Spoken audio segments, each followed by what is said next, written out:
28 তাৰিখে সেবাৰ ৱেবছাইটত এনসাৰ কি প্ৰত্যেকটো প্ৰশ্নৰ উত্তৰ কি হোৱা উচিত তাকো আপোনালোকে চাব পাৰিব অৰ্থাৎ ঘৰতে বহি মইনো কিমান নম্বৰ পালো OMR চিটখন হাতত উলিয়াই লওক এনসাৰ কি লগত মিলাই চাওক আৰু দৰাচলতে আমাৰ যিমানেই অসুবিধা নহওক কিয় নৱ প্ৰজন্মক এটা স্বচ্ছ পৰীক্ষা দিয়াটো আমাৰ সকলোৰে দায়িত্ব বছৰত এটা দিনত 2 ঘণ্টা 3 ঘণ্টা সময় ইন্টাৰনেট সেৱা বন্ধ থাকিও আমি যদি 11 লাখ পৰীক্ষাৰ্থীক আত্মবিশ্বাস দিব পাৰো যে সমাজে আপোনালোকৰ কাৰণে চিন্তা কৰে সমাজে এটা স্বচ্ছ পৰীক্ষাত বিশ্বাস কৰে তাতকৈ আৰু ডাঙৰ কথা কি হ'ব পাৰে মই স্বচ্ছতাৰ কথা কৈছিলো আজি মই স্বচ্ছতাক আৰু এখোপ আগুৱাই লৈ যাব খুজিছো তৃতীয় বৰ্গৰ এডিআৰই পৰীক্ষা সমাপ্ত হ'ল এতিয়া মই এটা নতুন কথা ক'ব খুজিছো 27 তাৰিখে সেবাক আপোনালোকে আবেদন কৰিব পাৰিব মাত্ৰ 50 টকা দি যে আপোনালোকে যিখন OMR চিট লিখিছিলে সেই OMR চিটৰ এটা ফটোকপি আপোনালোকক লাগে বুলি অৰ্থাৎ আপোনালোকে লিখি থৈ অহা OMR চিটখন 27 তাৰিখৰ পৰা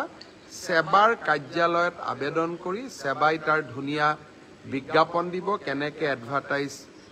কেনেকে আবেদন কৰিব লাগে আপোনালোকে চেণ্টাৰত জমা দি থৈ অহা OMR চিটটো এইবাৰ আপোনালোকে 50 টকা জমা দি সেবাৰ পৰা লৈ আহিব পাৰিব ফটোকপিৰ খৰচ 50 টকা ঘৰত লৈ আহি OMR চিটটো এইবাৰ আপোনালোকে পৰীক্ষা কৰিব পাৰিব যে মই শুদ্ধ উত্তৰ দি আহিলো নে নাই শুদ্ধ উত্তৰটো কি 28 তাৰিখে আমি এনসাৰ কিটো সেবাৰ ৱেবছাইটত আমি প্ৰকাশ কৰিম অৰ্থাৎ 27 তাৰিখৰ পৰা আপোনালোকে OMR চিটখন আবেদন কৰি সেবাৰ পৰা ল'ব পাৰিব 28 তাৰিখে সেবাৰ ৱেবছাইটত এনসাৰ কি প্ৰত্যেকটো প্ৰশ্নৰ উত্তৰ কি হোৱা উচিত তাকো আপোনালোকে চাব পাৰিব অৰ্থাৎ ঘৰতে বহি মইনো কিমান নম্বৰ পালো OMR চিটখন হাতত উলিয়াই লওক এনসাৰ কি লগত মিলাই চাওক আৰু 100ৰ ভিতৰত 50ৰ ভিতৰত মই কিমান নম্বৰ পালো সেয়া ঘৰতে বহি মই হিচাপ উলিয়াই ল'ব পাৰিম অৰ্থাৎ ৰিজাল্ট দিয়ালৈ অপেক্ষা কৰিবই নালাগে ভাৰতৰ কোনো প্ৰদেশতে এনেকুৱা সিদ্ধান্ত আগত গ্ৰহণ কৰা হোৱা নাছিল OMRৰ কপিও পাব আৰু এনসাৰ কিটো উপলব্ধ হ'ব এতিয়া আৰু এটা আমি স্বচ্ছতাক আৰু এখোজ আগুৱাই লৈ যাব খুজিছো এনসাৰ কিটো আপোনালোকে চালে চাই পেলাই মনত খুদুৱনি লাগিলে যে এইটো প্ৰশ্নৰ এইটোতো উত্তৰ নহয় উত্তৰটো বেলেগহে হ'ব লাগিছিলে 500 টকা দি আপোনালোকে সেবাক জনাব পাৰিব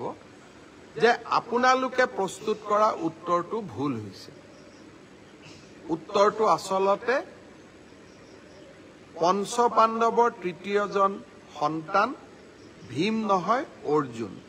সেবাই ভীম বুলি এনসাৰ কিট লিখিলে আপোনালোকে শুদ্ধ কৰি দিলে সেবাক যে আপোনালোকৰ এনসাৰ কিটো ভুল আচলতে পঞ্চপাণ্ডৱৰ তৃতীয়জন অৰ্জুন অৰ্থাৎ আপোনালোকে সেবাক এটা ভুল শুধৰাই দিলে তৎকালীনভাৱে সেই 500 টকাটো আপোনালোকে উভতাই পাব 500 টকাটো আমি এই কাৰণে ফিজ লৈছো নহলে সকলোৱে এনসাৰ কিটো ভুল বুলি হাৰাশাস্তি কৰাৰ ৰাস্তাও ল'ব পাৰে যাতে হাৰাশাস্তি কৰাৰ ৰাস্তা নলয় সেইবাবে আমি এটা 500 টকা ল'ম কিন্তু যদি আপোনালোকৰ পৰামৰ্শ শুদ্ধ হয় আমি সেই 500 টকাটো উভতাই দিম